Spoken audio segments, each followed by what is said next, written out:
أعزائي مشاهدي قناة شمس العالم الذهبية، بنرحب بيكم في فقرة جديدة من برنامج رشيد النهاردة مع أليريبان اس ار. أليريبان اس ار واحد من الأدوية اللي بتكون مضادة للهستامين. أعزائي مشاهدي قناة شمس العالم الذهبية، المادة الفعالة الكتوفين الموجودة في أليريبان اس ار الموجودة هي من مضادات الهستامين، وهذه المادة بتعمل على منع وصول طبعا تلك المادة إلى أو هذه المادة إلى مستقبلاتها، ومن ثم بتمنع ظهور أعراض الحساسية اللي متمثلة في إدماع العين والعطس وسيلان الأنف.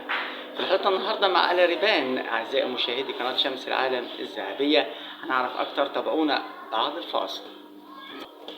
رجعنا لكم أعزائي مشاهدي قناة شمس العالم الذهبية مع أليريبان اس ار، والمادة الفعالة اللي موجودة اللي بتعمل على منع وصول مادة الهستامين إلى الجسم، ومسمى بتمنع أعراض الحساسية. كمان بتعمل هذه المادة على تظبيط الخلايا طبعا البدينة، وهذه الخلايا بتكون مسؤولة أو المسؤولة الأول عن ردود الأفعال التحسسية، ومن هذا المنطلق بيستخدم هذا الدواء في الوقاية من حالات الربو. يعني ممكن طبيب يوصفها لحالات الربو بالوقاية منه. طبعا المادة الفعالة الكيتوتيفين، هذه المادة هي بتصنف هذا الدواء من مضادات الهستامين. طبعا هو عبارة الشكل الدوائي منه تابلس، وفيه منه طبعا شراب. سعر التابلس 19 جنيه وريال، العبوة فيها 20 قرص. طبعا هذا الدواء لو جينا نتكلم عن اهم دواء استخدام أليريبان اس ار، ان هذا الدواء بيتم وصفه من قبل الطبيب او الصيدلي في علاج العديد من الاعراض والامراض لما يتمتع به من ماده فعاله قويه جدا. ممكن يدخل هذا الدواء زي ما قلنا لحضراتكم بيصف الطبيب للوقايه من نوبات الربو اللي بتكون مستمره ومزمنه. كمان بيخفف من حده نوبات الربو. كمان اعزائي مشاهدي قناه شمس العالم الذهبيه، هذه الاقراص يمكن انها تستخدم في علاج حكه العين وادماع العين اللي ناتجه عن التعرض للغبار. كمان بيخفف من نوبات السعال والكحه والحساسيه والاكزيما. وكمان بيدخل في علاج حالات الارتكاريا اللي بتنتج عن الحساسيه او الاكزيما اللي بتنتج عن الحساسيه. كمان بيستخدم في حكه الانف وادماع العين. أليريبان اس ار طبعا في موانع استخدام. اي دواء بيكون له موانع استخدام اعزائي مشاهدي قناه شمس العالم الذهبيه. من موانع أليريبان اس ار طبعا الناس اللي عندهم حساسيه من ماده الكوتيفين الموجوده في الدواء او اي مكون من مكونات الدواء. كمان بيمنع استخدامه لعلاج تهيج العين اللي بيكون ناتج عن استخدام العدسات اللاصقه. في ناس كتير بتستخدم عدسات لاصقه وبيحصل لها تهيج عين، بتقول لك انا استخدم أليريبان اس ار. ده ما ينفعش يا جماعه. كمان ما يستخدمش لعلاج عدوى العين مطلقا. كمان بيمنع استخدامه للاطفال اقل من 8 سنوات بدون الرجوع الى الطبيب، طبعا لان في اثار جانبيه. اي دواء بيكون له اثار جانبيه زيه زي معظم الادويه. طبعا الاثار الجانبيه للأليريبان اس ار ممكن يحدث صداع، ممكن يؤدي ايضا من اعراضه الجانبيه النسبيه العصبيه والشعور بالتعب العام، وممكن يؤدي الى تورم في الشفاء وضيق في التنفس، ودي بتكون اعراض حساسيه من الماده الفعاله وافاره.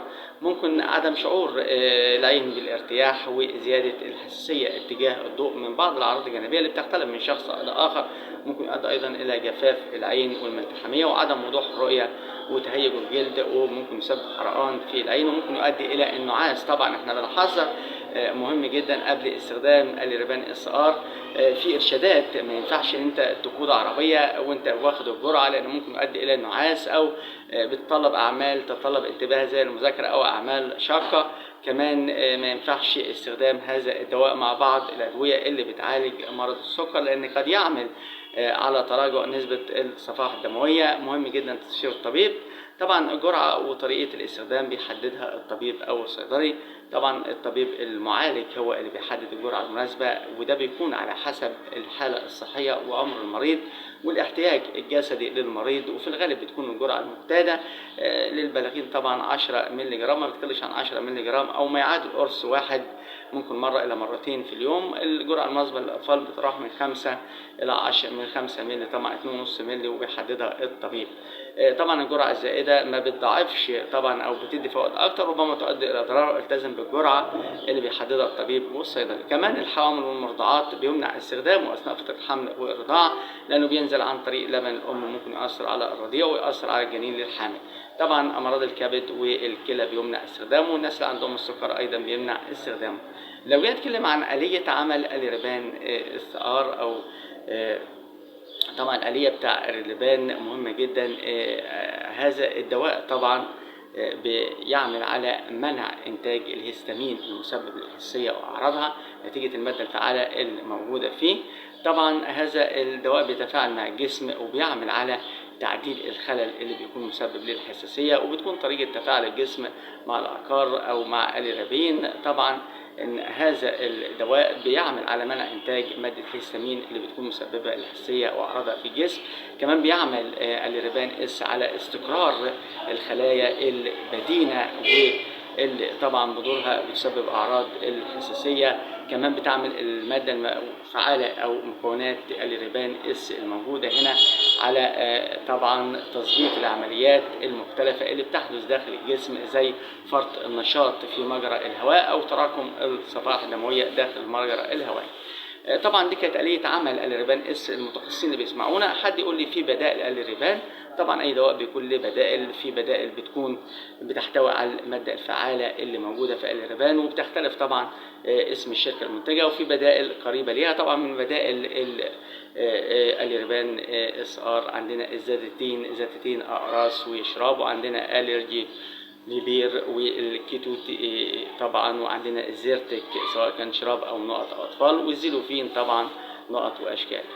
طبعا التفاعلات الدوائيه اعزائي مشاهدي قناه شمس العالم الذهبيه مهم جدا ان انت تقول للطبيب او الصيدلي عن الادويه والمكملات الغذائيه والاعشاب اللي انت بتناولها قبل تناول الريبان SR، لان هذا الدواء ممكن يتفاعل بشكل سلبي مع بعض المواد الكيماويه. مهم جدا ان انت تخبر الطبيب.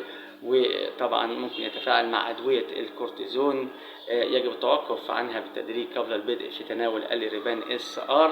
كمان الادويه المعالجه للربو، ومهم جدا ان احنا ناخذ في الاعتبار انه لا يجب ان يتم سحبها بالشكل المفاجئ. طبعا السعر زي ما قلنا لحضراتكم الريبان العلبة عندنا هنا 20 قرص بحجم 2 مللي جرام بسعر 19 جنيه ونص. عندنا أعزائي مشاهدي قناة شمس العالم الذهبية الريبان شرب العبوة في حدود 15 جنيه. طبعا مهم جدا أعزائي مشاهدي قناة شمس العالم الذهبية استشارة الطبيب أو الصيدلي قبل تناول أي دواء، وهي دي قاعدتنا الأساسية على قناة شمس العالم الذهبية. لكم منا كل التحية في برنامج وللشركة الحياة أفضل ليكم وليا، يا رب انزع كل الأمراض.